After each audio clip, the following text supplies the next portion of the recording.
அண்ணா சுவாமி அழைக்கின்றாரே, நம்ம அண்ணா சுவாமி அழைக்கின்றாரே.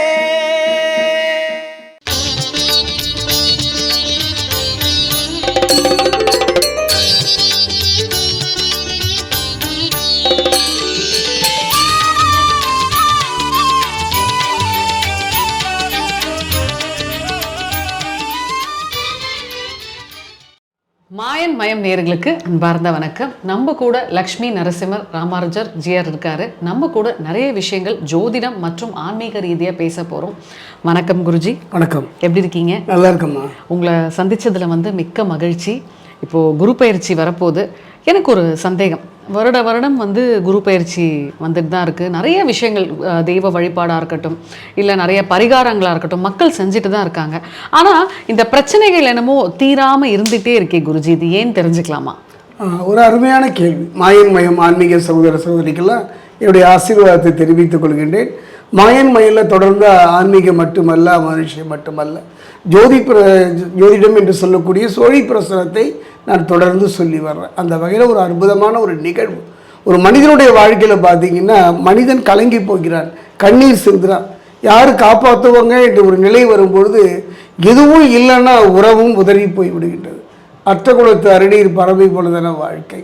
அந்த வகையில் பார்க்கும்போது ஒரு மனிதன் வெற்றி பெற வேண்டுமானால் ஜோதிட பலன் மட்டுமே முழுமையான பலனை தந்து விடார். நான் அடிக்கடி சொல்லுவேன், தெய்வ பலம், தேக பலம், மனோபலம் என்று சொல்லுவேன். அந்த மூன்று பலமும் கலந்தது தான் ஜோதிடம். ஒரு ஜோதிடம் சொல்லும்போது பார்த்தீங்கன்னா தெய்வ பலம் இருக்கான்னு பார்ப்பாங்க. அடுத்தது மனோபலம், அந்த தைரியம் இருக்கா, அந்த தைரியத்துக்கான சாட்சியே குரு தான். ஒரு மனிதனுடைய வாழ்க்கையில் குரு சரியாக அமையணும். அதான் சொல்லுவாங்க, தாயோடு சுவையும் தந்தையோடு துணையும் மனைவியோடு மானமும் குருவோடு எல்லாம் போச்சுன்னு சொல்லுவாங்க. ஆனால் அந்த குரு தான் அந்த குரு பகவானுடைய பயிற்சி.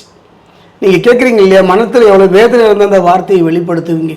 சனி பயிற்சி வருது, குரு பயிற்சி வருது, ராகுகேது பயிற்சி வருது. ஒவ்வொரு பயிற்சியுமே வந்து செல்கிறதே ஒழிய நம்ம வாழ்க்கையில் மாற்றங்கள் இல்லை. கையில் வாங்கினா பையில் போட்டால் போன இடம் தெரியல என்ற புலம்புவைத்தானே பார்க்க. அருமையான கேள்விங்க, அருமையான கேள்வி. ஜோதிடம் மட்டுமே முழுமையான பலனை தந்து விடாது. நல்ல தசாபுக்தி, நல்ல ஒரு மனிதனுக்கு நல்ல தசாபுக்தி இருக்கணும். கோடீஸ்வர யோகம் கிட்டும், கோடி கோடியாக கொட்டும் என்று சொல்வதெல்லாம் வார்த்தை ஜாலங்கள் தான். அதே நேரத்தில் தெய்வ பலம் நமக்கு வேணும். அந்த தெய்வ பலம் இருக்கணும். அப்படி இந்த தெய்வ பலம் இருந்தால் மட்டுமே முழுமையாக நம்ம அனுபவிக்க முடியும். கொடுப்பவன் குருவாக இருந்தாலும், பார்ப்பவன் குருவாக இருந்தாலும், அதை தடுப்பவன் யாருன்னா சனி பகவான். கர்மா தானே. அந்த வகையில் பார்க்கும்போது அருமையான கேள்வி கேட்டீங்க. நீங்கள் சொன்ன மாதிரி 12 ராசி 27 நட்சத்திரத்துக்கான எந்த ஆலயம் சென்று வழிபட்டார். அதாவது ஒரு பூட்டு இருக்குமா, அந்த பூட்டை சரியான சாவி இருந்தால் தான் திறக்க முடியும். நீங்கள் தங்க சாவியே வச்சிருந்தாலும் திறக்க முடியாது.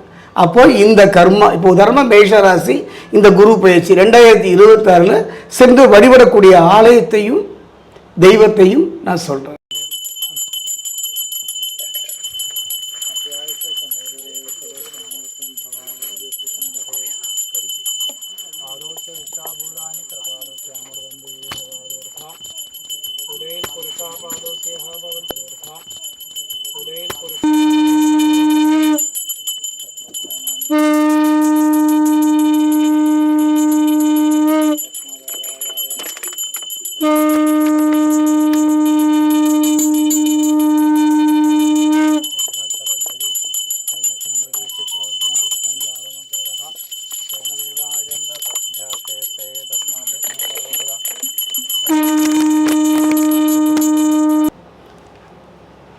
நிறைய ஆன்மீகம் மற்றும் ஜோதிடம் சார்ந்த விஷயங்களை நீங்கள் தெரிஞ்சுக்கணும் அப்படின்னு நினச்சிங்கன்னா மாயன் மயம் சேனலை மறக்காமல் சப்ஸ்கிரைப் பண்ணுங்கள்.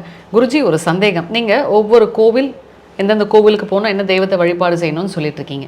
இப்போது ஒவ்வொரு கோவில்களும் ஒவ்வொரு இடத்துல இருக்கு இல்லையா? ஒருவேளை இப்போ மக்களால் அந்த பர்டிகுலர் இடத்துக்கு போக முடியலன்னா என்ன பண்ணுறது?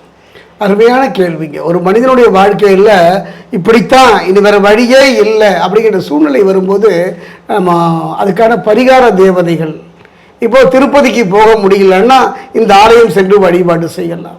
இந்த ஆலயம் செல்ல முடியவில்லைன்னா இங்கெல்லாம் சொல்லலாம் என்று வேணால் சொல்லிக்கலாம். என்னுடைய அனுபவத்தில் இதற்கு இதுதான் தீர்வு, நம்முடைய முன்னோர்கள் இதற்கு இதுதான் தீர்வு என்று வைத்துள்ளார்கள். முடிந்தவரை முயற்சித்து பார்ப்போம். அவன் பாதத்திலே விளங்குவோம். அந்த மாதிரி இப்போ குலதெய்வம் கன்னியாகுமரியில் இருக்குது, நான் வேலையின் பொருட்டு சென்னையில் இருக்கிறேன், என்னால் குலதெய்வம் ஆலயம் சென்று வணங்க முடியவில்லை என்றெல்லாம் சொல்ல முடியாது. அப்படி கிடையாது. பசிக்குது, திருநெல்வேலியில் அல்வா இருக்குது, நம்ம சென்னையில் இருக்கோம், அல்வா சாப்பிட்னா அங்கேயும் தூக்கி போட்டால் முடியுமா? முடியாது. அதாவது தாயையும் தந்தையும் குலதெய்வத்தையும் இருக்கும் இடம் சேடி சென்று வழிபட்டால் தான் முழுமையான பலனை தரும். அதில் எந்த விதமான காம்ப்ரமைஸ் இல்லைங்க. காரணம் நம்பிக்கை தானே. யாருமே இல்லை, எனக்கு எல்லா உறவும் இருக்குது, ஆனாலும் நான் அனாதை மாதிரி இருக்கிறேனே, என்னை காப்பாற்ற யாரும் இல்லையா என்று கலங்கி இருக்கும்போது அந்த ஆலயத்தின் கதவை தட்டுவதான் முறை. மிக சிறப்பு. குருஜி ரொம்ப தெளிவாக சொன்னார். ஸோ மக்களை கொஞ்சம் மெனக்கெடுங்க. ஐயா நம்ம சொல்லக்கூடிய எந்தெந்த கோவில் இருக்கோ அந்தந்த கோவிலுக்கு மறக்காமல் போய் உங்களோட தெய்வத்தை பார்த்து நீங்கள் வழிபாடு செஞ்சிங்கன்னா உங்களோட கஷ்டங்கள் தீரும். அது மட்டும் இல்லை, இப்போ அடுத்ததாக பார்த்தீங்கன்னா 12 ராசியில் விருச்சக ராசியை பார்க்க போகிறோம். இந்த விருச்சக ராசியில் என்ன ஒரு ஸ்பெஷல் அப்படின்னு பார்த்தீங்கன்னா குரு பார்வை.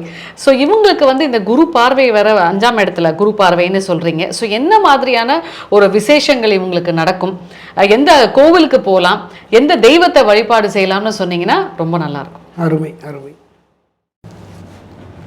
மாயன்மயம் அன்பர்களே, அருமையான ஒரு சந்தர்ப்பங்க. வாழ்க்கை என்றால் எத்தனையோ வேதனைகளும் துன்பங்களும் துயரங்களும் நிறைந்தது தானே. ஆனாலும் என்னுடைய அனுபவத்தில் இந்த காலகட்டம் விருச்சிக ராசியை பொறுத்த வரைக்கும் எத்தனையோ வேதனைகள், எத்தனையோ சோதனைகள் அதெல்லாம் இருந்தாலும் கூட மாறுகின்ற ஒரு அற்புதமான தருணம் என்று சொல்வேன். குரு பகவான், குரு பார்க்க கோடி நன்மை என்பார்கள். அந்த வகையில் குருவினுடைய பார்வை என்னன்னு பார்த்துக்கிட்டிங்கன்னா 5, 7, 9 அந்த வகையில் அவர் கடகத்திலிருந்து 5ஆம் பார்வையாக விருச்சிக ராசியை உங்களை பார்க்கின்றார். குருவின் பார்வை கிடைக்காதா என்ற கலங்கிய ஒரு காலத்தில் அருமையான குருவினுடைய பார்வையை பெறக்கூடிய ஒரு நல்ல சந்தர்ப்பம் 2026 பார்த்தீங்கன்னா திருக்கணித பிரகாரம் பார்த்தீங்கன்னா ஜூன் மாதம் 2ஆம் தேதி ஒரு பயிற்சி. இந்த குரு பயிற்சி, சனி பயிற்சியை பொறுத்த வரைக்கும் ரோக சனியாக அவர் பலன் தந்து கொண்டிருக்கின்றார். உடல் நலத்தில் மிகவும் கவனமாக இருங்க. சுவரை வைத்து தானே சித்திரம் வரைய வேண்டும். அந்த வகையில் பார்க்கும்போது ரோக சனியாக இருந்தாலும் கூட குருவின் பார்வைப்படுவதனால கவலையே பட வேண்டாம். நீண்ட நாள் இழுத்தடித்த வம்பு வழக்குகள் மட்டுமல்ல, நீண்ட நாள் மருத்துவ செலவிலிருந்து விடுபடக்கூடிய ஒரு அருமையான சந்தர்ப்பம். தேக பலமும் மனோபலமும் குறைந்த காலத்தில் இப்போ தெய்வ பலமும் உங்களுக்கு சேர்ந்து வருகின்றது. அருமையான சந்தர்ப்பம். 5ஆம் பார்வை அதாவது அள்ளி கொடுக்கும் என்பதை விட அரவணைத்து செல்லும். இழந்ததை திரும்ப தருவதோடு நிம்மதியான ஒரு தருணம். குடும்பத்தை பிரிந்து வாழ்ந்தவர்கள் எல்லாம் ஒன்றாக வாழ்கின்ற ஒரு தருணம்.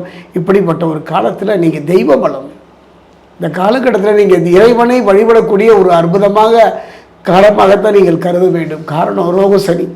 அதே நேரத்தில் குருவினுடைய பார்வை இருப்பதனால எத்தனையோ ஆலயம் சென்று வழிபடக்கூடிய ஒரு மனப்பு நமக்கு.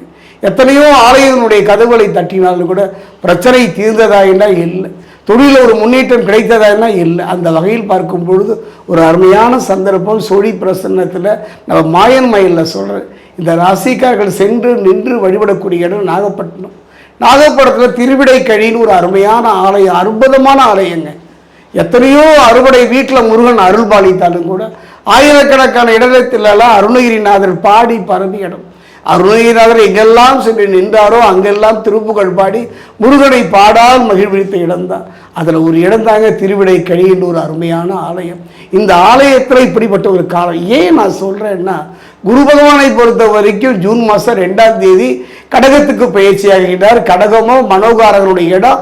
அதே இடத்துல பார்த்தீங்கன்னா ஜூன் மாதம் 8ஆம் தேதி அசுரகுரு என்று சொல்லக்கூடிய கலத்திரகாரன் என்று சொல்லக்கூடிய சுக்கிரனும் பயிற்சியாகின்றார். ஒரே இடத்துல நண்பனும் விரோதியும் தங்கியிருக்கின்றார்கள். அதே நேரத்தில் குருவும் சந்திரனும் சில சங்கடமான சூழ்நிலை இருப்பதாக புராணம் சொல்லுகிறது. இப்படிப்பட்ட ஒரு காலத்தை எதை பற்றியும் கவலைப்படாதீர்கள், எல்லாத்தையும் ஒதுக்கி வச்சிருங்க. முருகா என்ற திருவிடைக்கழி முருகனை திருக்கடையூருக்கு அருகே இருக்குங்க. திருக்கடையூர்லேருந்து ஒரு 4-5 கிலோமீட்டர் தூரத்தில் தான் அந்த திருவிடைக்கழி என்ற ஒரு அற்புதமான முருகன் ஆலயம் நின்ற திருக்கோலம். அந்த ஆலயம் சென்று ஒரு முறை வழிபட்டு பாருங்கள். என்னுடைய அனுபவத்தில் இந்த ஆலயம் சென்று வழிபட்டு இழந்ததை திரும்ப பெற்ற எத்தனையோ பேரை சந்திருக்கிறேன். தேவகுருவும் அசுரகுருவும் ஒரே இடத்தில் இருப்பதோடு மட்டுமல்ல, குருவுடைய முழுமையான பலனை பெறுவதோடு மட்டுமல்லாமல் ரோக சனி என்று சொல்லக்கூடிய சனி பகவான் தன்னுடைய பலனில் நம்மை காக்கின்ற அற்புதமான அந்த வேலன் குடியிருக்கின்ற அந்த திருவிடைக்கழி சென்று முருகனை வழிபடுவது இந்த காலகட்டத்தில் சிறப்பு.